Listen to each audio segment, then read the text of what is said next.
ನಮ್ಮ ದೇಶದ ಬೆನ್ನೆಲುಬು ಒಂದು ರೈತ, ಇನ್ನೊಂದು ಯೋಧ. ನಿಮ್ಗೆ ಗ್ಯಾಸ್ ಸಿಕ್ಕಿಲ್ಲ ಅಂತ ಇಂಥ ಮಕ್ಕಳನ್ನ ಕಟ್ ಮಾಡಿ ಊಟ ಮಾಡಕ್ ಹೋದ್ರೆ ಅದು ಊಟ ಆಗಲ್ಲ, ವಿಷ ಆಗ್ಬಿಡುತ್ತೆ. ನನ್ಗೆ ಆಸೆ ಇತ್ತು ನಾನು ಸೈನಿಕ್ ಸೇರ್ಬೇಕು ಅಂತ, ಅದಾಗ್ಲಿಲ್ಲ. ನನ್ನ ಮಗನ್ ಸೇರ್ಸ್ಬೇಕು ಅನ್ಕೊಂಡೆ, ಅದು ಕೂಡ ಆಗಿಲ್ಲ. ನಮ್ಮ ಚಾನೆಲ್ ಅನ್ನ ವೀಕ್ಷಣೆ ಮಾಡ್ತಾ ಇರ್ತಕ್ಕಂಥ ನಿಮ್ಮೆಲ್ಲರಿಗೂ ನಾನು ನಮಸ್ಕಾರಗಳನ್ನ ಹೇಳ್ತಾ, ಇವತ್ತು ನಾನು ಒಂದು ವಿಶೇಷವಾದಂತ ಸಂಚಿಕೆಯನ್ನ ಮಾಡಬೇಕು ಅನ್ನೋ ಒಂದು ದೃಷ್ಟಿಯಿಂದ ಒಬ್ಬ ವಿಶೇಷವಾದಂತ ವ್ಯಕ್ತಿಯನ್ನ ನಿಮಗೆ ಪರಿಚಯ ಮಾಡ್ಕೊಡೋದಕ್ಕೆ ನಾನು ಈಗ ಬಂದಿದ್ದೇನೆ. ಅವ್ರು ಯಾರಪ್ಪ ಅಂತಂದ್ರೆ, ಹಸಿರೇ ಉಸಿರು ಅಂತಕ್ಕಂತ ಒಂದು ಟ್ರಸ್ಟ್ ಅನ್ನ ಕಟ್ಕೊಂಡು ಸಾವಿರಾರು ಅಲ್ಲ ಲಕ್ಷಾಂತರ ಗಿಡಗಳನ್ನ ನೆಟ್ಟು ದಾಖಲೆಗಳ ಮೇಲೆ ದಾಖಲೆಗಳನ್ನ ಸೃಷ್ಟಿ ಮಾಡಿರ್ತಕ್ಕಂತಹ ಒಬ್ಬ ವಿಶೇಷವಾದ ವ್ಯಕ್ತಿ ಅಲ್ಲ, ಅವರು ಪರಿಸರದ ಶಕ್ತಿ ಅಂತ ಹೇಳಿದ್ರು ತಪ್ಪಾಗ್ಲಾರ್ದು. ಅಂತಹ ಒಬ್ಬ ವ್ಯಕ್ತಿ ಯಾರಪ್ಪ ಅಂದ್ರೆ ಬೆಟ್ಟಲ್ಸೂರಿನ ಡಾಕ್ಟರ್ ಶ್ರೀನಿವಾಸ ಮೂರ್ತಿರವರು.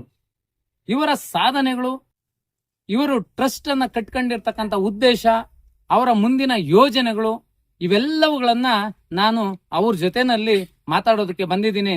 ನಮ್ಮ ಕಾರ್ಯಕ್ರಮಕ್ಕೆ ಆಗಮಿಸಿರ್ತಕ್ಕಂಥ ಬೆಟ್ಟಲ್ಸೂರು ಡಾಕ್ಟರ್ ಶ್ರೀನಿವಾಸ ಮೂರ್ತಿ ಅವರಿಗೆ ಸ್ವಾಗತ sir. Thank you sir. Thank you sir. ಮೊಟ್ಟ ಮೊದಲ ಬಾರಿಗೆ ನಿಮ್ಮ ಪರಿಚಯವನ್ನ ನಮ್ಮ ವೀಕ್ಷಕರಿಗೆ ಮಾಡ್ತೀವಿ ಸರ್. ಎಲ್ಲರಿಗೂ ನಮಸ್ಕಾರ.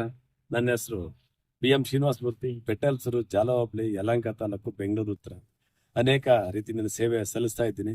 ಇನ್ನು ಮುಂದೆ ನಿಮ್ ಜೊತೆ ಹೆಚ್ಚು ಸೇವೆ ಮಾಡೋ ಅಂತ ಆಸೆ ಇದೆ ಸರ್. ಸರ್, ನಮ್ಮ ವೀಕ್ಷಕರೇ ನಿಮ್ಮ ಪರಿಚಯ ಮಾಡಿಕೊಟ್ರಿ, ತುಂಬಾ ಸಂತೋಷ ಸರ್. ಸರ್, ಹಸಿರೇ ಉಸಿರು ಅಂತ ಒಂದು ಟ್ರಸ್ಟ್ ಮಾಡಬೇಕು ಅಂತ ನಿಮಗೆ ಯಾಕೆ ಅನ್ನಿಸ್ತು ಸರ್? ಹಸಿರೇ ಉಸಿರು ಅನ್ನೋದು, ಹಸಿರಿಲ್ಲ ಅಂದ್ರೆ ನಾವ್ಯಾರು ಇರಕ್ಕಾಗಲ್ಲ. ಉಸಿರು ಬೇಕು, ಹಸಿರು ಬೇಕು. ಹಂಗಾಗಿ ನಮ್ಮ ಟ್ರಸ್ಟ್ ಹೆಸರು ಬಂದು ಹಸಿರೇ ಉಸಿರು ಟ್ರಸ್ಟ್ ಬೆಟ್ಟಲ್ಸೂರು ಅಂತ ರಿಜಿಸ್ಟ್ರೇಷನ್ ಮಾಡಿದೀವಿ. ಕಳೆದ 3 ವರ್ಷದಿಂದ ಟ್ರಸ್ಟ್ ರಿಜಿಸ್ಟರ್ ಆದಾಗಿಂದ ಹೆಚ್ಚು ಮಟ್ಟಕ್ಕೆ ಸೇವೆ ಮಾಡ್ತಾ ಇದಕ್ಕಿಂತ ಮುಂಚೆ ಕೂಡ ನಾವು ಸೇವೆ ಮಾಡ್ತಾ ಇದ್ದ.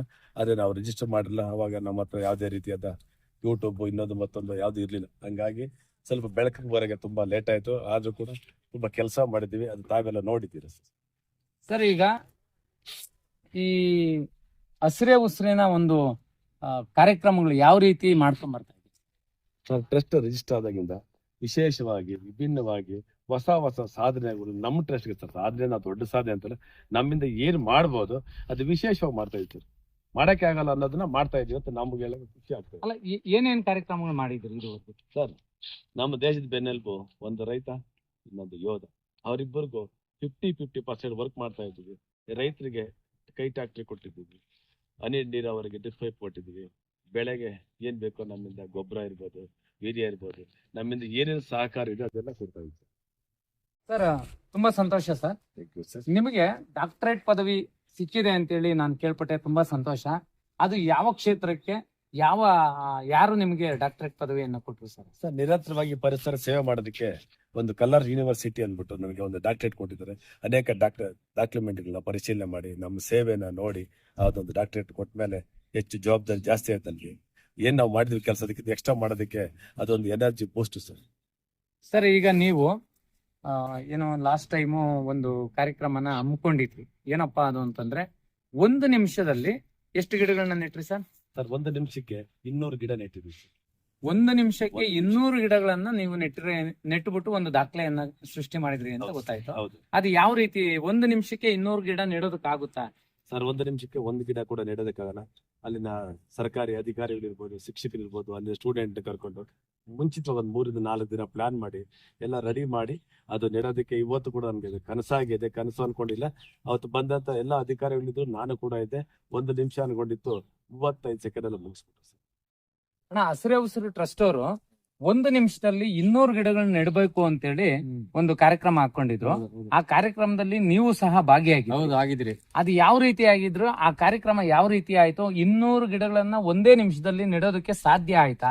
ಆಯ್ತು ಅಂದ್ರೆ 2024ರಲ್ಲಿ ಮೇ ಜೂನ್ ತಿಂಗಳಲ್ಲಿ ಅವರು ಮಕ್ಕಳನ್ನ ಬಹಳ ಇಂಟ್ರೆಸ್ಟ್ ಇಂದ ಕಾಳಜಿ ತಕೊಂಡು ಫಸ್ಟ್ ಗುಂಡಿ ಹೊಡ್ಸ್ಬಿಟ್ಟಿದ್ರು.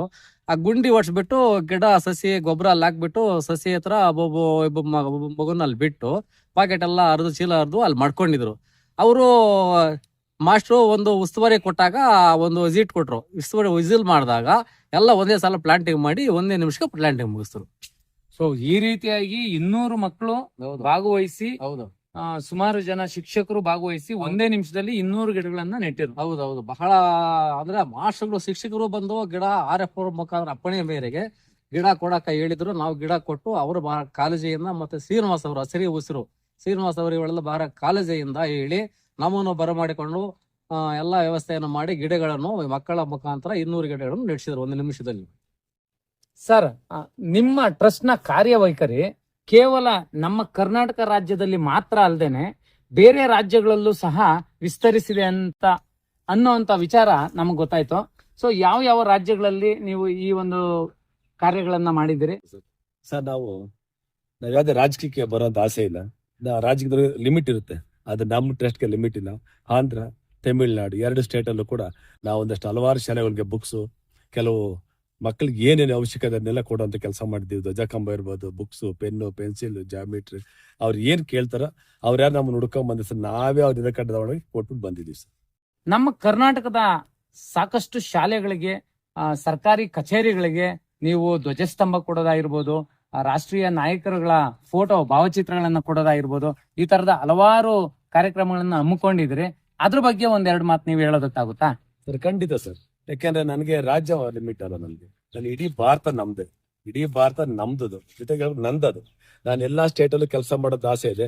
ನಿಮ್ಮಂತರ ಸಹಕಾರ ಕೊಟ್ಟರು ಅಂದ್ರೆ ಇಡೀ ಭಾರತ ಅಷ್ಟೇ ಅಲ್ಲ, ವಿದೇಶದಲ್ಲೂ ಕೂಡ ಗಿಡ ಹಾಕುವಂತ ಆಸೆ ಇದೆ. ನಮ್ದು ಕಾರ್ಗಿಲ್ ಆಯ್ತು, ಕಾರ್ಗಿಲ್ ಇದ್ದಾಗಿದೆ, ಅಲ್ಲಿ ಗಿಡ ನೆಡೋದಕ್ಕೆ ನಾನು ಅಪ್ಲಿಕೇಶನ್ ಹಾಕಿದ್ದೀನಿ. ಪುಲ್ವಾಮಾ ಅಟ್ಯಾಕ್ ಆಯ್ತಲ್ಲ, ಆ ಜಾಗದಲ್ಲಿ ಗಿಡ ಹಾಕೋದಕ್ಕೆ ನಾನು ಅಪ್ಲಿಕೇಶನ್ ಹಾಕಿದ್ದೀನಿ. ಪರ್ಮಿಷನ್ ಸಿಕ್ತು ಅಂದ್ರೆ ಅಲ್ಲೂ ಹೋಗಿ ಗಿಡ ನೆಡ್ತೀನಿ. ನಾನು ಹೋದ ಟೈಮಲ್ಲಿ ಅಥವಾ ಯಾವುದೇ ರಾಜ್ಯದವ್ರು ಇರ್ಬೋದು ಅಥವಾ ನಮ್ಮ ರಾಜ್ಯದವ್ರು ಇರ್ಬೋದು, ನನಗೆ ಯಾರು ಸಹಕಾರ ಕೊಡ್ಲಿಲ್ಲ. ಅವತ್ತು ಎಲ್ಲರಿಗೂ ಬಡತನ ಆಯ್ತು. ಇವತ್ತು ನನಗೆ ದೇವರೇನೋ ಸ್ವಲ್ಪ ಅನುಕೂಲ ಕೊಟ್ಟಿದ್ದ. ನಿಮ್ಮಂತವ್ರ ಜೊತೆ ಸೇರಿ ಎಲ್ಲಾ ರಾಜ್ಯದಲ್ಲೂ ನನ್ನ ಕೈಲ ಸೇವೆ ಮಾಡಕ್ಕೆ ನಾವು ಸದಾ ಸಿದ್ಧವಾಗಿ. ನಿಜಕ್ಕೂ ನಿಮ್ಮ ಸೇವೆ ತುಂಬಾ ಗಣನೀಯ ಸರ್. ಅಷ್ಟೇ ಅಲ್ಲದೇನೆ ಈಗ ಪರಿಸರಕ್ಕೆ ಕೊಡುಗೆ ಕೊಡೋದು ನಿಮ್ಮ ಟ್ರಸ್ಟ್ ಇಂದ, ಆಮೇಲೆ ಸಾಮಾಜಿಕ ಕಾರ್ಯಕ್ರಮಗಳಲ್ಲಿ ಭಾಗವಹಿಸುವಂಥದ್ದು ಅಷ್ಟೇ ಅಲ್ಲದೇನೆ ಸಾಕಷ್ಟು ಜನ ಅಂಗವಿಕಲರಿಗೆ ನೀವು ಬೈಸಿಕಲ್ ಅನ್ನ ಕೊಡೋದಾಗಿರ್ಬೋದು, ಅದು ಅವರಿಗೆ ಆಶ್ರಯ ಆಗಿರ್ತಕ್ಕಂಥದ್ದು ಯಾವುದೋ ಒಂದು ಕಾರ್ಯಕ್ರಮಗಳನ್ನ ನೀವು ಸಪೋರ್ಟ್ ಮಾಡಿ ಮಾಡ್ತಾ ಇದ್ದೀರಿ.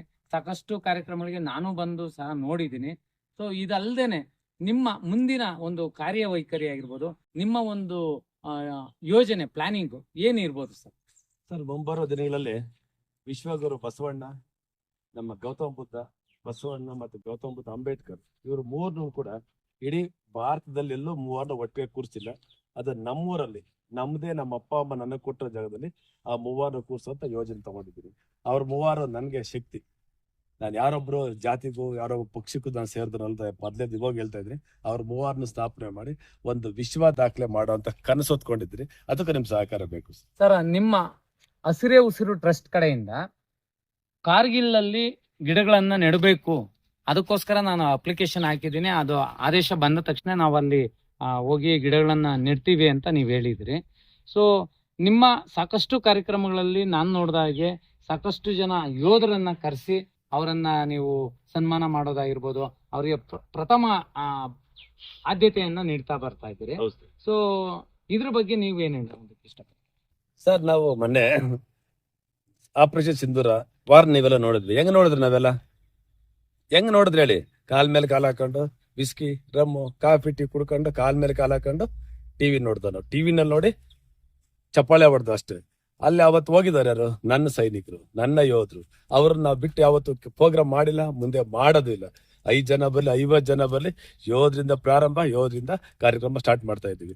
ಅವತ್ತು ಅವ್ರು ನಮಗೆ ಮನೆ ಕುಂತ್ಕೊಂಡಿದ್ವಿ, ನಾವೆಲ್ಲ ಉಳಿತಾ ಇದ್ವಾ. ಅಲ್ಲಿ ಬರೋ ಅಂತ ಏನಿಲ್ಲ, ಆ ಕಡೆಯಿಂದ ಬರೋ ಅಂತ ಪ್ರತಿಯೊಂದು ಹೊಡೆದು ಉರುಳಿಸಿದ್ರು. ಶಸ್ತ್ರಾಸ್ತ್ರ ಏನೇ ಇರ್ಲಿ ಅವರು ಎದೆ ಕೊಟ್ಟಿದ್ದಾರು ನಮ್ಮವರು. ಕಾರ್ಗಿಲಲ್ಲಿ 585 ಜನ ಕಳ್ಕೊಂಡು ನಾವು. ಅವತ್ ನಾವ್ಯಾರು ಹೋಗಿದ್ರ? ನೀವು ಹೋಗಿದ್ರಿ? ಯಾರು ಹೋಗಿದ್ದಿಲ್ಲ ಸರ್. ಯಾರ ಮಿನಿಸ್ಟರ್ ಹೋಗಿದ್ರ? ಆ ಯೋಧ ಯಾರಾದ್ರೂ ಬೇರೆ ಯಾರು ಇದಾರ? ರಾಜಕಾರಣಿಗಳ ಮಕ್ಳಿದಾರ? ಯಾರಿಲ್ಲ ಸರ್. ಎಲ್ಲ ಇರೋದು ನಮ್ಮ ರೈತರ ಮಕ್ಕಳು. ಅದಕ್ಕೋಸ್ಕರ ನಾವು ಅವ್ರಿಲ್ದೆ ಯಾವುದೇ ಕಾರ್ಯಕ್ರಮ ಮಾಡಿಲ್ಲ, ಮುಂದೆ ಮಾಡೋದಿಲ್ಲ. ನಮ್ಮೂರ್ ಪಕ್ಕದಲ್ಲಿ BSF ಇದೆ, CRPF ಇದೆ.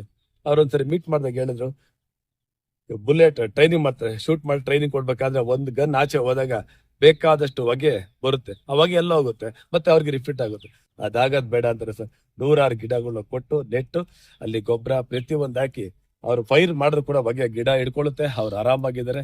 ಪ್ರತಿಯೊಂದು ಕಾರ್ಯಕ್ರಮನೂ ಅವ್ರ ಜೊತೆ ಸರ್ ಮಾಡಿದ್ವಿ, ಮುಂದೆ ಮಾಡ್ತಾನೆ ಇರ್ತೀವಿ. ನನ್ಗೆ ಆಸೆ ಇತ್ತು, ನಾನು ಸೈನಿಕ ಸೇರ್ಬೇಕು ಅಂತ, ಅದಾಗ್ಲಿಲ್ಲ. ನನ್ನ ಮಗನ್ ಸೇರ್ಸ್ಬೇಕು ಅನ್ಕೊಂಡೆ, ಅದು ಕೂಡ ಆಗಿಲ್ಲ. ನಾನು ಅಥವಾ ಅವನು ಇಬ್ಬರಾತ ಇದ್ದ. ಇಡೀ ಭಾರತದಲ್ಲಿರೋ ಸೈನಿಕರು ನಮ್ಮವರು ಅಂತ ಅವ್ರ ಜೊತೆ ನಾವು ಸೇವೆ ಮಾಡ್ತಾ ಇದೀವಿ. ಇನ್ನು ಮುಂದೆ ಮಾಡ್ತೀವಿ ಸರ್. ಮತ್ತೊಮ್ಮೆ ನಾನು ಏನ್ ಹೇಳಕ್ ಬಯಸ್ತೀನಿ ಅಂದ್ರೆ, ನಾನು ಓದೋ ಟೈಮಲ್ಲಿ ನನಗೆ ಸಮಸ್ಯೆ ಇತ್ತು, ಊಟಕ್ಕೂ ಬಟ್ಟೆ ಕಷ್ಟ ಇತ್ತು. ಮತ್ತೆ ನಾನು ಸೈನಿಕ ಸೇರ್ಬೇಕು ಅನ್ಕೊಂಡೆ, ಅದಾಗಿಲ್ಲ. ನನ್ನ ಮಗನ ಸೇರ್ಸ್ಬೇಕು ಅಂದ್ರೆ ಅದು ಕೂಡ ಕೈಗೂಡ್ಲಿಲ್ಲ. ಇನ್ನು ಮುಂದೆ ಭಾರತದಲ್ಲಿ ಯಾವುದೇ ಸೈನಿಕರ ಜೊತೆ ಅಥವಾ ಯಾವುದೇ ವಿದ್ಯಾರ್ಥಿಗಳ ಜೊತೆ ಎಲ್ಲಿ ಗಿಡ ಬೇಕು, ಎಲ್ಲಿ ಬುಕ್ ಬೇಕು, ಎಲ್ಲಿ ಸಮಸ್ಯೆ ಇದೆ, ಎಲ್ಲಾ ಜೊತೆ ಒಟ್ಟುಗೂಡಿ ಈ ದೇಶಕ್ಕೆ ಸೇವೆ ಮಾಡೋದಕ್ಕೆ ನಮ್ಮ ಟ್ರಸ್ಟ್ ನಿಮ್ ಜೊತೆ ಸದಾ ಸಿದ್ಧವಾಗಿರ್ತದೆ. ಕೋವಿಡ್ ಅಲ್ಲಿ ನಾವೆಲ್ಲರೂ ನೋಡಿದೀವಿ, ಎಂತೆಂತ ಮಹಾನ್ ಭಾವರು ಕಳ್ಕೊಂಡ್ರ. ಅವತ್ತು ಸಮಸ್ಯೆ ಆಗಿತ್ತೆ ಆಕ್ಸಿಜನ್ ಕೊರತೆ ಆಗೋದು ಬೇಡ ಅಂತಾನೆ ಪ್ರತಿ ಊರು, ಪ್ರತಿ ತಾಲೂಕು, ಪ್ರತಿ ಜಿಲ್ಲೆನಲ್ಲೂ ನಾವೇ ಹುಡ್ಕೊಂಡೋಗಿ ರಿಕ್ವೆಸ್ಟ್ ಮಾಡಿ ಗಿಡ ನೆಡ್ತಾ ಇದ್ದೀವಿ. ಈ ವರ್ಷ ಜೂನ್ ಆರಂಭದಲ್ಲೇ ನಮ್ಮ ಟ್ರಸ್ಟ್ ಇಂದ 1,00,000 ಗಿಡಗಳನ್ನ ಫ್ರೀಯಾಗಿ ಹಂಚೋದಕ್ಕೆ ನಮ್ಮ ತಂಡ ಮತ್ತೆ ನೀವೆಲ್ಲರೂ ಸೇರಿ ಮಾಡೋದಕ್ಕೆ ಸದಾ ಸಿದ್ಧವಾಗಿದ್ದೀವಿ. ಈ ಸ್ಕ್ರೀನ್ ಮೇಲೆ ಬರೋ ನಂಬರ್ಗೆ ಕರೆ ಮಾಡಿ. ನಿಮ್ಮ ಸೇವೆಗೆ ನಮ್ಮ ಟ್ರಸ್ಟ್ ಸದಾ ಸಿದ್ಧವಾಗಿರ್ತದೆ. ಇಂತಿ ನಿಮ್ಮ ಹಸಿರೆ ಉಸಿರು ಟ್ರಸ್ಟ್, ಬೆಟ್ಟಲಸರು, ಡಾಕ್ಟರ್ ಶ್ರೀನಿವಾಸ ಮೂರ್ತಿ. ನೋಡಿರಲ್ಲ ವೀಕ್ಷಕರೇ, ಸಾವಿರಾರು ಜನ ಲಕ್ಷಾಂತರ ಅಲ್ಲ ಕೋಟ್ಯಾಂತರ ರೂಪಾಯಿ ಸಂಪಾದನೆ ಮಾಡ್ತಾರೆ. ಅದೇ ರೀತಿ ಕೋಟ್ಯಾಂತರ ರೂಪಾಯಿ ಖರ್ಚನ್ನು ಸಹ ಮಾಡ್ತಾರೆ. ಆದ್ರೆ ಇಂತಹ ಒಂದು ಒಳ್ಳೆ ಕಾರ್ಯಗಳಿಗೆ, ಒಳ್ಳೆ ಸೇವೆಗಳಿಗೆ ಖರ್ಚು ಮಾಡ್ತಕ್ಕಂಥವ್ರು ಬಹಳಷ್ಟು ವಿರಳ ಅಂತ ಹೇಳಿದ್ರೆ ತಪ್ಪಾಗ್ಲಾರ್ದು. ಅಂತಹ ಸದ್ ಕಾರ್ಯಗಳಿಗೆ ತಮ್ಮ ದುಡಿಮೆಯ ಹಣವನ್ನ ಖರ್ಚು ಮಾಡ್ತಾ ಇರ್ತಕ್ಕಂತ ಶ್ರೀನಿವಾಸ ಮೂರ್ತಿ ಅವರಿಗೆ ಹಾಗೂ ಹಸಿರೇ ಉಸಿರು ತಂಡಕ್ಕೆ ಶುಭ ಆಗ್ಲಿ ಅಂತೇಳಿ ನಾನು ಕೋರ್ತಾ ಈ ಒಂದು ಎಪಿಸೋಡ್ ಅನ್ನ ಮುಗಿಸ್ತಾ ಇದ್ದೀನಿ. ಧನ್ಯವಾದಗಳು.